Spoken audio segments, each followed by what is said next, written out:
Victoria Sterling had built her empire with the precision of a surgeon and the ruthlessness of a shark. At 34, she commanded a tech company worth billions, her corner office overlooking Manhattan like a throne room. She'd clawed her way to the top through 16-hour days, strategic calculations, and an ironclad rule. Emotions were liabilities, relationships were distractions, and vulnerability was weakness. Men had disappointed her at every turn. Her absent father, the college boyfriend who stole her startup idea, the business partner who tried to force her out. She'd learned to need no one but herself. "I don't need men," she'd declared to Forbes magazine just last month, her steely gaze capturing the essence of modern female entrepreneurship. The quote became a rallying cry, plastered across social media by thousands of empowered women. Victoria wore it like armor,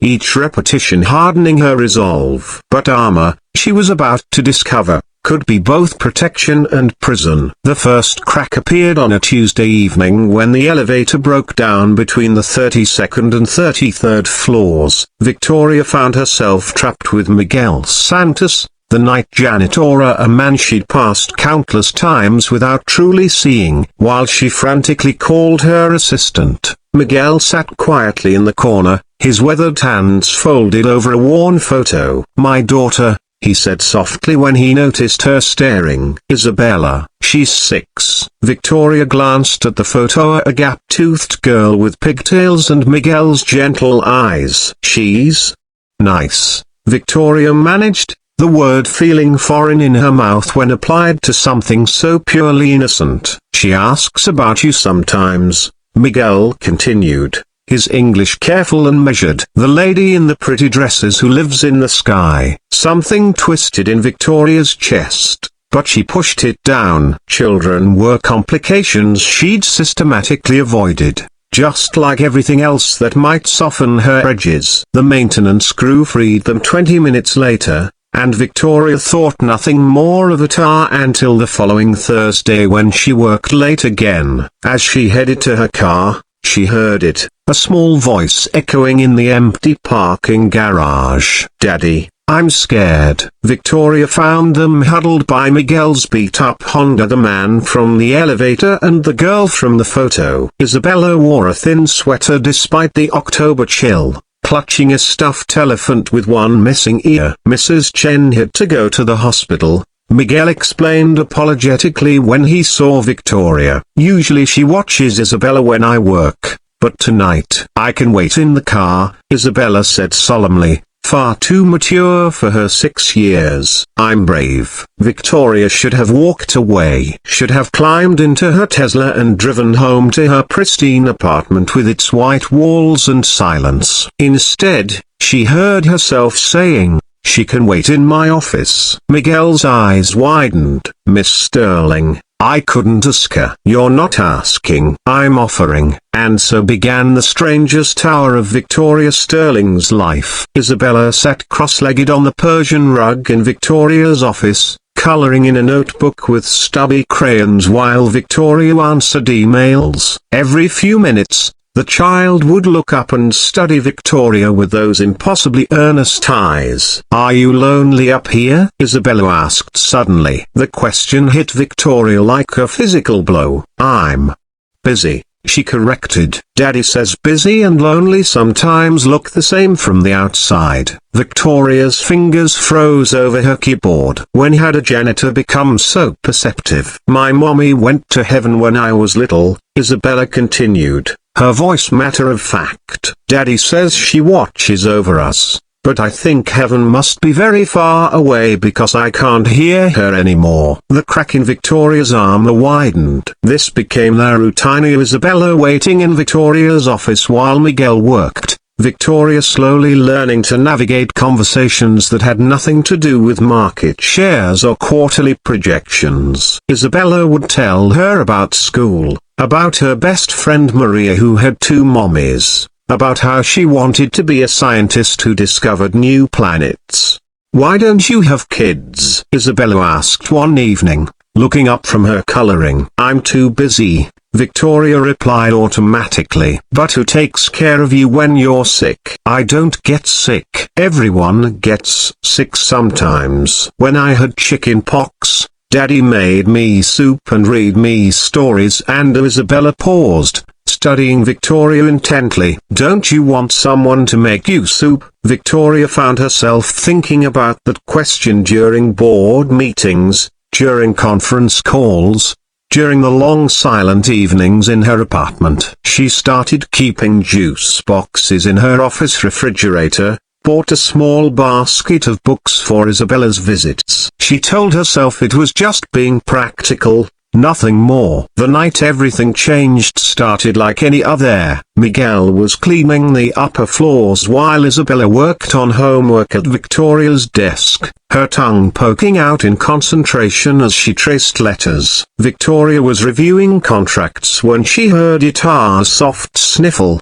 then another. Isabella was crying, trying to hide it behind her hair. "Hey," Victoria said, her voice gentler than she'd known it could be. "What's wrong?" "Tomorrow is Bring Your Mom to School Day," Isabella whispered. "All the kids will have their mommies there, and I'll be the only one without." Victoria's heart cracked completely open. She knelt beside Isabella's chair, something she'd never done for any not clients, not board members, not even her own reflection. "I'm sure your daddy could come instead." Isabella shook her head. "He has to work. And besides, it's for mommies." She looked up at Victoria with eyes full of desperate hope. "Can you be my mommy, just for one day?" The words hung in the air between them, fragile and powerful and absolutely terrifying. Victoria, who had built her life on certainty, found herself drowning in the enormity of what this child was asking. Not just to attend a school event, but to step into a space in Isabella's heart that had been empty for so long. "Isabella, I don't know how to be anyone's mommy. But you take care of me here," Isabella said simply. "You got me the juice boxes I like, and you don't get mad when I ask questions. And you always make sure I have enough light to read. That's what mommies do." Victoria felt something inside her chest break open, not painfully, but like a flower finally blooming after a long, cold winter. All her rules, all her walls, all her careful isolation suddenly seemed less like strength and more like fear. "Okay," she whispered, the word barely audible. "Okay. Yes." Isabella's face lit up like Christmas morning. She threw her small arms around Victoria's neck, and for the first time in decades, Victoria allowed herself to be held. The next afternoon, Victoria Sterling, a CEO, Forbes cover story, woman who needed no Ania, sat in a tiny plastic chair in Isabella's classroom, watching her daughter. When had she started thinking of her that way? Present her science project about the solar system. Isabella beamed every time their eyes met, and Victoria felt something she'd never experienced before. The fierce, unconditional love of a mother. "She talks about you constantly," said Mrs. Rodriguez, Isabella's teacher.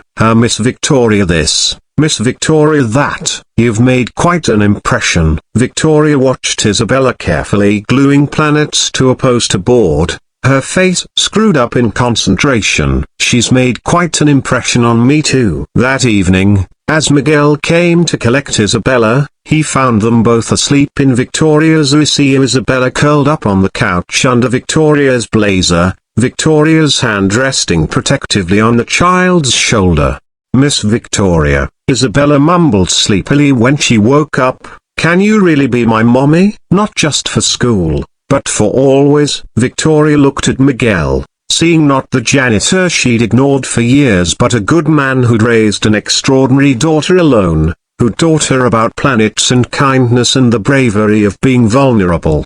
"What would your daddy think about that?" Victoria asked softly. Miguel's eyes were bright with unshed tears. "I think," he said quietly, "that Isabella has been looking for a mother, and maybe you've been looking for a family, even if you didn't know it." Victoria thought about her empty apartment, her silent dinners, her carefully constructed solitude. Then she looked at Isabella, who was watching her with such help and trust, and realized that all her success meant nothing without someone to share it with. "I don't know how to do this," Victoria admitted. "I don't know how to be part of a family." "Neither did I," Miguel said. "But Isabella taught me that families aren't about knowing how, they're about choosing to love, every day, even when it's scary." Victoria looked down at Isabella, who had taken her hand and was tracing patterns on her palm with one small finger. "Can you teach me?" Victoria asked them both. Isabella's smile could have powered the city. "It's easy," she said solemnly. "You just love us, and we love you back. That's how families work." Later, Forbes would write about Victoria Sterling's surprising engagement to Miguel Santos and her adoption of his daughter. They would speculate about the business implications, the unusual romance, the CEO who seemed to have gone soft. But Victoria, reading bedtime stories to Isabella while Miguel made them hot chocolate, knew they had it backwards. She hadn't gone softer. She'd finally learned what real strength looked like. It looked like a 6-year-old girl brave enough to ask for love, a man humble enough to work nights so his daughter could dream of stars, and a woman finally strong enough to admit that needing people wasn't weakness at all. It was the most human thing of all. "I love you, Mommy," Isabella whispered as Victoria tucked her into bed in their new home, a house with a yard and noise and beautiful, chaotic life. "I love you too, sweetheart," Victoria whispered back, and meant it with every fiber of her being. She'd been wrong about needing no one. Sometimes the most powerful thing a person could do was open their heart and let themselves be needed in return.